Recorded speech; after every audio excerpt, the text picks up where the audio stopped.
नमस्कार, मैं स्वाति आपके अपने चैनल इंडियन माइथोलॉजिकल स्टोरीज में आप सभी का स्वागत करती हूँ। आज आपको विष्णु पुराण के दूसरे भाग का 11वां अध्याय सुनाने जा रही हूँ। इसमें हम जानेंगे सूर्य शक्ति एवं वैष्णवी शक्ति का वर्णन। श्री मैत्रेय जी बोले, हे भगवान, आपने जो कहा कि सूर्य मंडल में स्थित सातों गण शीत, ग्रीष्म आदि के कारण होते हैं, सो मैंने सुना। हे गुरु, आपने सूर्य के रथ में स्थित और विष्णु शक्ति से प्रभावित गंधर्व, सर्प, राक्षस, ऋषि, बालखिल्य आदि अप्सरा तथा यक्षों के तो पृथक पृथक व्यापार बतलाए, किंतु हे मुने, यह नहीं बतलाया कि सूर्य का कार्य क्या है। यदि सातों गण ही शीत, ग्रीष्म और वर्षा करने वाले हैं, तो फिर सूर्य का क्या प्रयोजन है? और यह कैसे कहा जा सकता है कि वृष्टि सूर्य से होती है? यदि सातों गणों का या वृष्टि आदि कार्य समान ही है, तो सूर्य उदय हुआ, अब मध्य में है, अब अस्त होता है, ऐसा लोग क्यों कहते हैं? श्री पराशर जी बोले, हे मैत्रेय, जो कुछ तुमने पूछा है उसका उत्तर सुनो। सूर्य 7 गणों में से ही एक है, तथापि उनमें प्रधान होने से उनकी विशेषता है। भगवान विष्णु की जो सर्वशक्तिमयी ऋक, यजु, साम नाम की पराशक्ति है, वह वेदत्रयी ही सूर्य को ताप प्रदान करती है और उपासना किए जाने पर संसार के समस्त पापों को नष्ट कर देती है। हे द्विज, जगत की स्थिति और पालन के लिए वे ऋक, यजु और सामरूप विष्णु सूर्य के भीतर निवास करते हैं। प्रत्येक मास में जो जो सूर्य होता है, उसी उसी में वह वेदत्रयी रूपिणी विष्णु की पराशक्ति निवास करती है। पूर्वाह्न में ऋक, मध्याह्न में वृहदत्त अंतरादि यजु तथा सायंकाल में साम ऋतियाँ सूर्य की स्तुति करती हैं।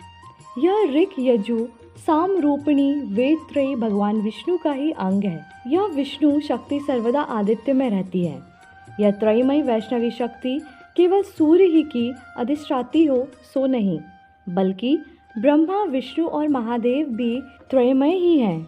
सर्ग आदि में ब्रह्मा षड्मय हैं, उसकी स्थिति के समय विष्णु यजुर्मय हैं तथा अंतकाल में रुद्र साममय हैं।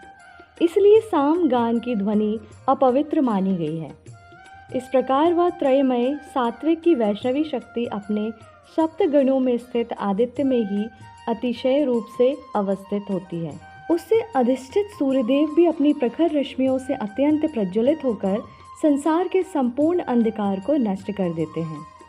उन सूर्यदेव की मुनिगण स्तुति करते हैं, गंधर्वगण उनके सम्मुख यशोगान करते हैं, अप्सराएं नृत्य करती हुई चलती हैं, राक्षस रथ के पीछे रहते हैं, सर्पगण रथ का साथ सजाते हैं और यक्ष घोड़ों की बागडोर संभालते हैं तथा बालखिल्य आदि रथ को सब ओर से घेरे रहते हैं।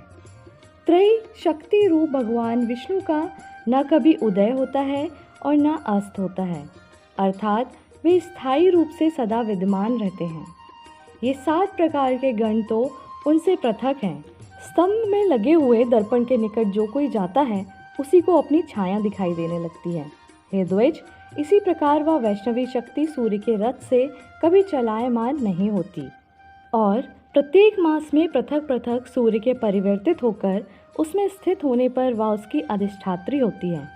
हे द्विज, दिन और रात के कारण स्वरूप भगवान सूर्य पितृगण, देवगण और मनुष्य आदि को सदा तृप्त करते घूमते रहते हैं। सूर्य की जो सुषुम्ना नामक की किरण है, उससे शुक्ल पक्ष में चंद्रमा का पोषण होता है और फिर कृष्ण पक्ष में उस अमृतमय चंद्रमा की एक एक कला का देवगण निरंतर पान करते हैं। हे द्विज, कृष्ण पक्ष के क्षय होने पर चतुर्दशी के अनंतर 2 कला युक्त चंद्रमा का पितृगण पान करते हैं। इस प्रकार सूर्य द्वारा पितृगण का तर्पण होता है। तब सूर्य अपनी किरणों से पृथ्वी से जितना जल खींचता है, उस सबको प्राणियों की पुष्टि और अन्न की वृद्धि के लिए बरसा देता है। उससे भगवान सूर्य समस्त प्राणियों को आनंदित कर देते हैं और इस प्रकार वे देव, मनुष्य और पितृगण आदि सभी का पोषण करते हैं। हे मैत्रेय, इस रीति से सूर्यदेव देवताओं की पाक्षिक, पितृगण की मासिक, मनुष्यों की नित्य प्रति तृप्ति करते हैं। इसी से यह अध्याय समाप्त होता है। प्लीज़ चैनल को लाइक, शेयर एंड सब्सक्राइब ज़रूर करें ताकि आने वाली वीडियो में विष्णु पुराण के 12वें अध्याय में नवग्रहों का वर्णन तथा लोकांतर संबंधित व्याख्यान का उपसंहार आपको आसानी से मिल जाए। धन्यवाद।